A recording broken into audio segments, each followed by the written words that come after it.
becomes all. Because he becomes one with the consciousness of everything. Every object has its own consciousness. He has become the consciousness of everything. He has become one with everything in essence.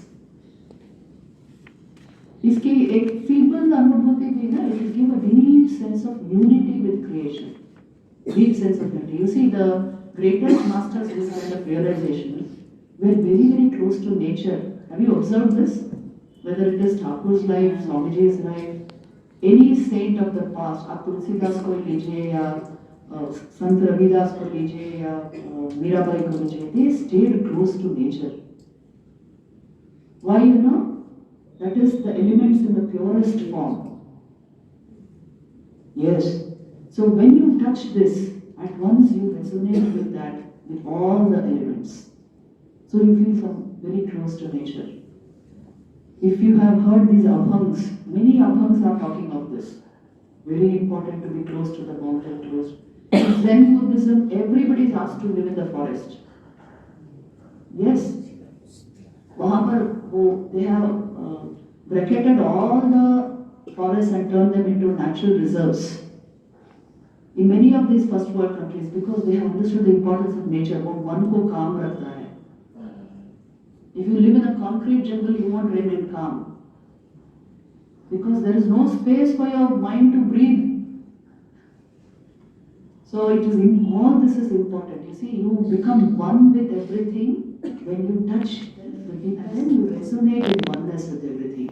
So more important than increasing infrastructure is always increasing nature around you. Please know this. Most important, especially for this kind of life, it's sattvic life or lead karni ho.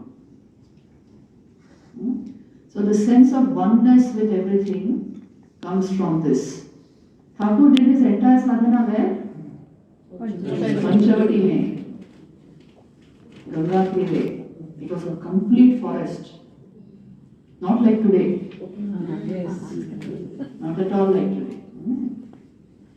So this is the end of the Chaturtha Prashna. Everything rests in the self alone, is what they are saying.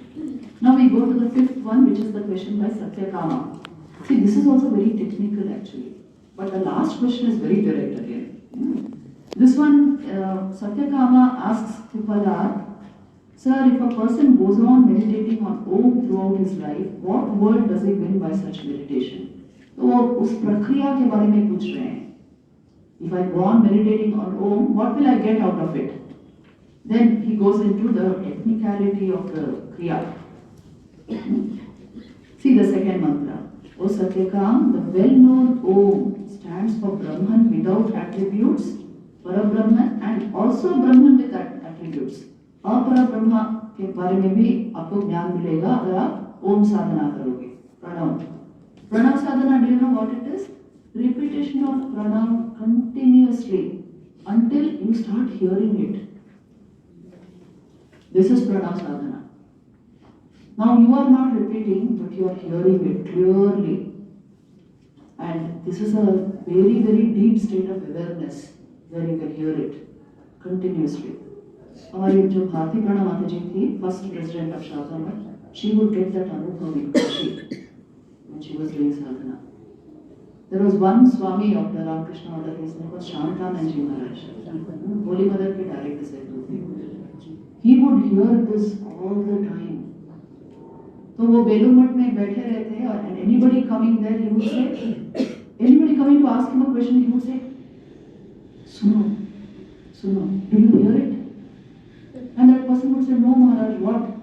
He would say, shh, listen, hear it, it's going on. Shantananji Maharaj, a luminous rishi-like person he was. If you read the life of Mother, his reminiscences also are there. Brief, but very, very impactful. So all these were great saints. This is Pranav Sadhana. You can actually hear the Om going on because it is the reverberation which is the only constant, you know. हम क्यों नहीं सुन पाते हैं आपको पता है? Because of the noise in our mind. Mind is constantly chattering. How will you hear Om? So that is why we are not able to hear, but it is a constant thing with yogis. They are hearing that Om. अगर आप Om सुन सको by itself, not that you are generating it, you are just hearing it, Ajna Chakra will open up automatically. That is that state when alone you hear Om. Then it's not very far to Sahasrara. Yes. तो एक प्रक्रिया ऐसी है ना वेदांत की, it will usher you to that state of awareness, unawares. वो प्रक्रिया ही वैसी है. Any meditation of Upanishad you see, it has this. So you see, that's why he is saying it will take you to the world of Nirgun Brahman and also Sagun Brahman if you want. This sadhana is like that. Then you see, I have to go quickly because we don't have much time. See, the third mantra is telling you, if a person meditates on one of the letters of Om, such as A, this will be enough to enlighten him. He will soon be reborn in this world because A of Om represents the Rigved. This leads him to his rebirth as a human being. Born as a human being, he practices austerities and continence, and he cherishes faith in God and in the scriptures.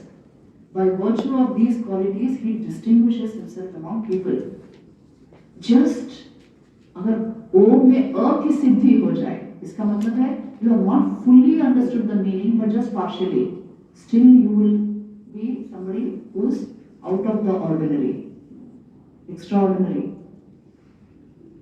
Because Om is the highest verbal symbol of Brahman. उसका partial ज्ञान भी अगर मिल जाए, it will lead to this level of siddhi. See, the capacities of a human being, how do they unfold? Tell me, how do they unfold? By pumping information from outside? तो यही तो आप कर रहे हो ना स्कूल कॉलेज में. How do the capacities of a human being unfold? Tell me. By going inwards, the entire reservoir of knowledge is within you. Enabling that level of awareness, intensity of awareness to filter out through the mind will give you capacity, what is called strength, inner intelligence, the shine of awareness, clarity. तो ये जो ज्ञान है, ये it comes only by touching the self, and the mind it develops a superior kind of intelligence. Vivek Shakti आती है.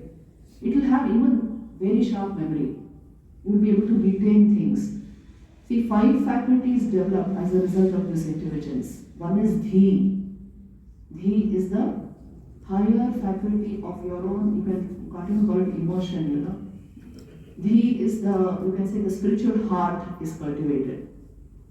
Buddhi, the higher intelligence is cultivated. Prajna comes to the forefront. Higher awareness is cultivated. Then Medha comes to the forefront, which means a kind of intelligence by which you understand everything without even thought. See, understanding something without deliberation is called intuition. This level of intelligence will come. You don't even need to deliberate, you know, you just know. And then after Medha will come Smriti, high level memory. You don't forget the essentials. You will see in the life of sadhus, they always remember the essentials. They will forget the unessential. Our elderly Matajis, we have seen this, even in their last moments, Kathamrit will come out of their mouth. Or Bhagavad Gita, something like that will come out. They have forgotten everything else. This is Smriti, higher memory. All this will spontaneously come. This is what is called capacity, if the knowledge of the self comes into the mind.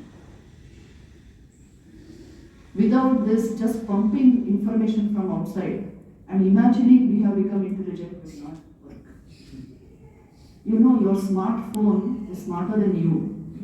It has bigger memory. So, memory is not intelligence. Memory is not intelligence. Only Indian spiritual heritage will tell you this. Awareness is intelligence. Prajna is intelligence.